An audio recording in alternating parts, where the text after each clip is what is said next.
જય હનુમાન દાદા, જય પ્રભુ શ્રી રામ. મિત્રો, ફરી એક વખત સ્વાગત છે તમારું નવા વિડીયોમાં. તો આજના વિડીયોમાં વાત કરવી છે કે એવા હનુમાન દાદાના 6 સંકેત કયા છે કે જેનાથી તમને ખબર પડે કે ભાઈ હનુમાન દાદા અમારી સાથે છે, ભાઈ આપણી સાથે છે.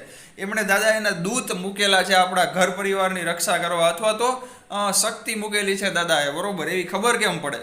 મિત્રો, આજે 6 સંકેતો તમને જણાવવાનો છું. એમાંથી મારો એક પણ કીધેલો સંકેત નથી કે ભાઈ મેં બનાવેલું કાંઈ નથી.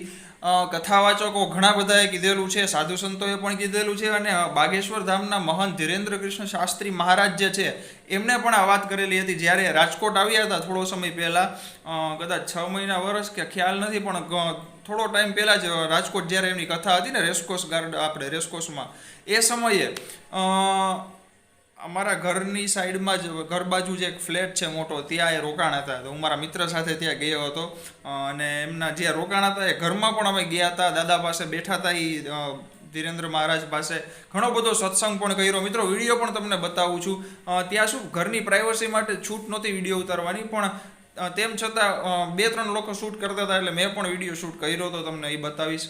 અને મિત્રો, બીજી વાત એ કે આ 6 સંકેત જે છે ને, એમાંથી તમારી સાથે કોઈ પણ એક સંકેત પણ જો તમને મેચ કરતું હોય તો સમજજો તમે ખૂબ નસીબદાર, ભાઈ, બરોબર ને. મને તો ઘણા સંકેત મેચ કરે છે, ભાઈ. તો શરૂ કરીએ વિડીયો, ભાઈ. પહેલી વાત એ કે તમામ ભાઈઓ બહેનો સુધી અત્યારે જ આ વિડીયોને શેર કરી દેજો, જેનાથી શું છે કે બધા જ ભાઈઓ બહેનોને જાણવા મળે આ સંકેત વિશે.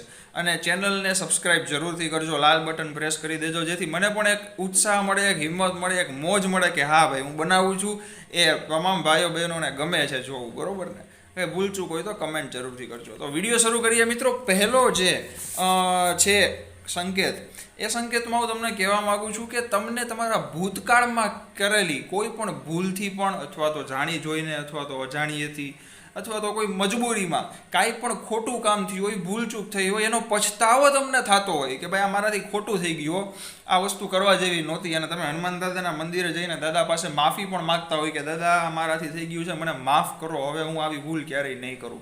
તો મિત્રો, આ જે પછતાવાની ફિલિંગ છે ને, જે પછતાવાનો અનુભવ, એ દાદા પોતે તમને એ ભૂલનો અહેસાસ કરાવવા માગતા હોય કે ભાઈ હવે તારાથી આવું ન થાય, એનું ધ્યાન રાખજે, બરોબર ને. અને મારું યકીન માનો, તમારો આવનારો સમય છે ને, જો આવું પછતાવો થતો હોય તો ખૂબ સારો હોય છે, દાદાની ખૂબ કૃપા થશે. મિત્રો, બીજો જે સંકેત છે એ છે કે હનુમાન ચાલીસા કરતા વખતે, અથવા તો હનુમાન દાદાના મંદિરે હોય તમે, ત્યારે આંખમાં આંસુ આવવા. મેઇન શું છે, હનુમાન ચાલીસા કરતી વખતે આંખમાં આંસુ જો આવતા હોય, ભાઈ, બરોબર છે, તો કહેવામાં આવે છે કે હનુમાન દાદાની ખૂબ કૃપા હોય, ત્યારે જ આંખમાં આંસુ આવે ને રૂવાડા ઊભા થઈ જતા હોય હનુમાન ચાલીસા વાંચતા વખતે. આવું ઘણા લોકોને થતું હોય છે. એનો મતલબ એ છે કે એ વ્યક્તિ જે છે ને બિલકુલ નિર્દોષ અને એક આમ નિખાલસ વ્યક્તિ હોય, એટલે દાદા પોતે એને આશીર્વાદ આપતા હોય આંસુના રૂપમાં, અને એમના ખરાબ દિવસો બહુ જલ્દી પૂરા થઈ જાય છે, અને આવનારો સમય પણ સારો હોય છે. મિત્રો, ત્રીજો જે સંકલ્પ છે એ છે ઉન્નતિનો સંકલ્પ. હવે ઉન્નતિનો સંકલ્પ એટલે કે કામ ભાવના, કામ વાસના, જે મેં વિડીયો બનાવ્યો હતો 1-2 દિવસ પહેલાં, બરોબર છે. તો ઉન્નતિનો સંકેત શું છે?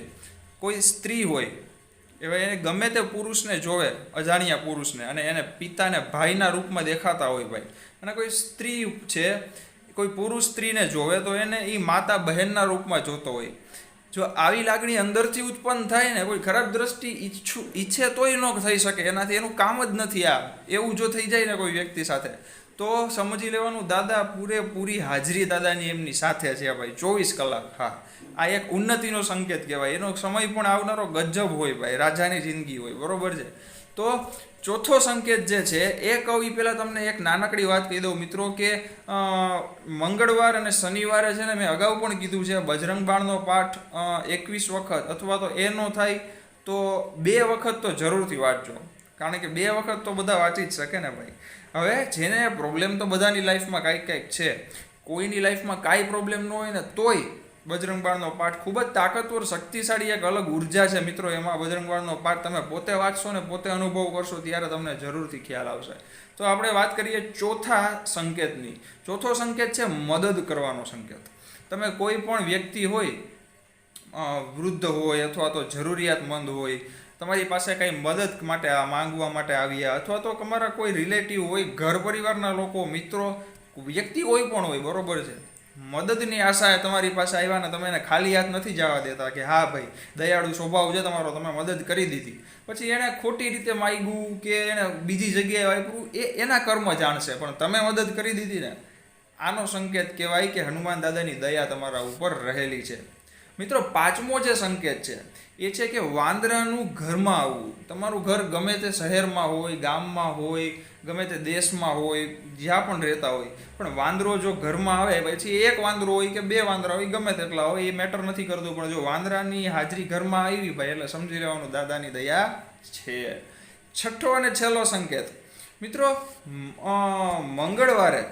મંગળવારના દિવસે લાલ કલર દેખાવો, એટલે કે ટૂંકમાં સ્ત્રીના વસ્ત્ર છે, પુરુષના વસ્ત્ર છે, અથવા તો ગમે તે બહારની પોસ્ટર છે કે લાઇટો છે, ગમે તે ટૂંકમાં મંગળવારના દિવસે લાલ કલર જો ઝાઝો દેખાય તો સમજી લેવું દાદાની દયા છે. અને છેલ્લી વાત મિત્રો, હનુમાન દાદાના મંદિરમાં તમે જાતા હોય અથવા તો ઘરના મંદિરમાં કે હનુમાન દાદાનું બહાર મંદિર જે છે બરોબર, શિવાલય છે, ત્યાં પૂજા કરતા સમયે કે જાપ કરતા સમયે તમને બગાસા આવે, કાં તો હનુમાન ચાલીસા કરતા સમયે બગાસા આવે, તો આ બગાસા આવવું ને એ ખૂબ સારો સંકેત કહેવાય મિત્રો. એનો અર્થ એ થાય છે કે દાદાની હાજરી તમારા ઉપર છે અને જે ખરાબ કોઈ પણ નેગેટિવ જે ઉર્જા જે તમને ભક્તિ કરવાથી રોકતી હતી ને એ તમારા બગાસા રૂપે બહાર જાય છે. મિત્રો, આવું માનવામાં આવે છે બરોબર છે. તો આમાંથી કોઈ પણ એક સંકેત જો તમને મળતો હોય ને ભાઈ તો તમે ખૂબ નસીબદાર કહેવાય, દાદાની ભક્તિ ક્યારેય છોડતા નહીં વાળા, બરોબર ને.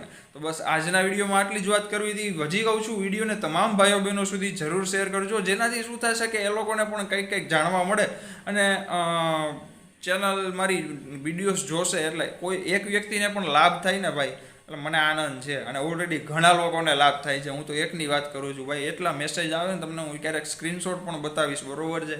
તો ચેનલને સબસ્ક્રાઈબ પણ જરૂરથી કરજો. અને આજે છે રવિવાર, કાલે છે સોમવાર, શ્રાવણ મહિનો ભાઈ, મહાદેવના મંદિરે જરૂરથી જાજો. અમારા ઘર પાસે પણ એક મંદિર છે મહાદેવનું, બની શકે તો ત્યાંના બધા લોકો સાથે વાતચીત કરી અને એક ઇન્ટરવ્યૂ ટાઈપ અથવા તો મંદિરની આરતીના જે કાંઈ દર્શન છે તમને હું વિડીયો શૂટમાં બતાવીશ જો થઈ શકશે તો.